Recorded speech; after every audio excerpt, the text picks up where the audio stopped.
The Breathitt County Fiscal Court is set to meet this afternoon to discuss funding the Sheriff's Office.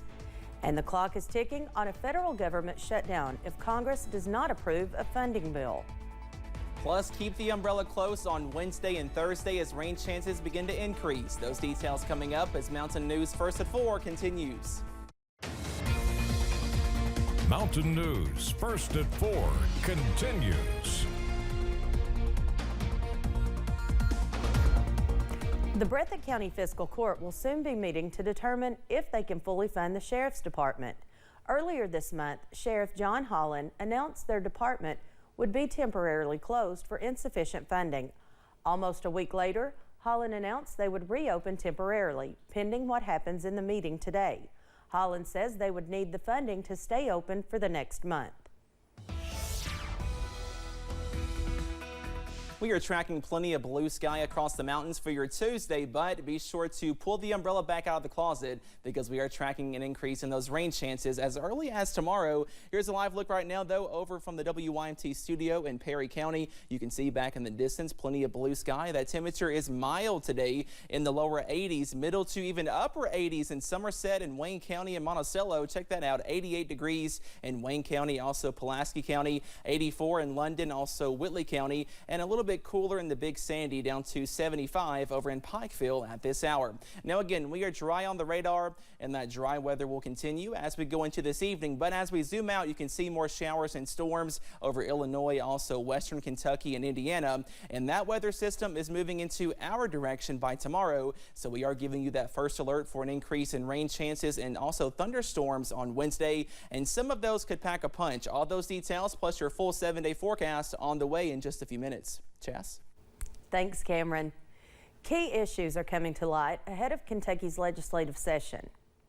It starts in just over 3 months. Lawmakers are expected to address tax changes. They passed a bill this year to steadily decrease Kentucky's state income tax if certain conditions were met. Education funding, discrepancies between rich and poor districts could also be a hot topic. Lawmakers will have 60 working days during the session, starting January 2nd. The calendar rolls over to October 1st this weekend, and that's when the federal government will shut down unless Congress steps in to pass a spending bill to keep it running. But there does not appear to be any movement towards a deal that would keep the lights on. So far, there's only gridlock. Christian Benavides has more details from Capitol Hill. House Speaker Kevin McCarthy tried to pin the looming government shutdown on President Biden. The president can really come down to this and make sure government stays open. All he has to do takes some action on the border to secure it. But President Biden released a video saying it's the far-right Republicans that are calling the shots now, and he blames them for the inaction. I'm prepared to do my part. But the Republicans in the House of Representatives refuse to stand up to the extremists in their party. So now everyone in America could be forced to pay the price. The House will be in order. McCarthy plans to bring 4 of the 12 appropriations bills to the House floor Tuesday evening. But far-right Republicans have blocked previous attempts to even begin debate on the bills. I never give up. Mr. Speaker, I know that, Mr. Speaker, you have the votes.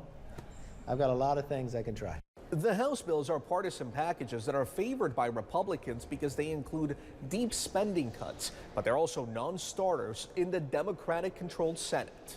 The Senate is preparing to pass a short-term spending bill to temporarily avoid a shutdown. But the same far-right House members blocking votes on spending bills say they will not vote for any short-term continuing resolution.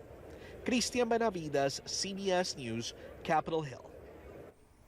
Senators are debating whether to include more funding for Ukraine as part of the short-term continuing resolution. A majority of senators support for money for Ukraine. However, it is less popular in the House, and adding to that, the CR will make it harder to pass in lower chamber. If the government does shut down, hundreds of thousands of federal employees would be furloughed or forced to work without pay. Plus, a variety of government services would be disrupted. Larissa Kotz is the president and CEO of Melwood, a nonprofit that provides jobs and opportunity for people with disabilities. It provides services to clients in both the private sector and to state, local, and federal governments. We'll be okay for a little while. You know, we've got benefits reserves. We have thoughts about how to keep our employees whole. But the longer we don't have funding coming in, the more we need to cut back on some of the other services that we offer. Officials at the Government Accountability Office, some federal employees are paid back pay, but many contractors are not traditionally considered for back pay. The city of Pikeville is working to highlight one of the area's most popular tourism tastes. WYMT's Buddy Forbes has more about a mission marked by moonshine. A new tourism project is shining a light on shine. We got a $60,000 check for the Moonshine Trail, which will be similar to the Bourbon Trail, but it will be moonshine distilleries in eastern and central Kentucky. The Moonshine Trail is a work in progress, creating a tasting trail for tourists with stops spanning from Lexington to Belfort. We've gotten video and pictures of their distillery, and we're just excited to start hosting people and start handing out passports for the Moonshine Trail and just getting people to travel to central Kentucky and eastern Kentucky. Governor Andy Beshear recently announced more than $300,000 in funding from the American Rescue Plan Act to be used for the promotion of the project. This is a great opportunity for different communities and counties and cities to all work together for one goal, is to promote Kentucky. Hoping a trip through the trail will be a barrel of fun for all. In Pikeville, Buddy Forbes, WYMT Mountain News. Coming up later, we will have more about the trail, including a look at one of the distilleries involved.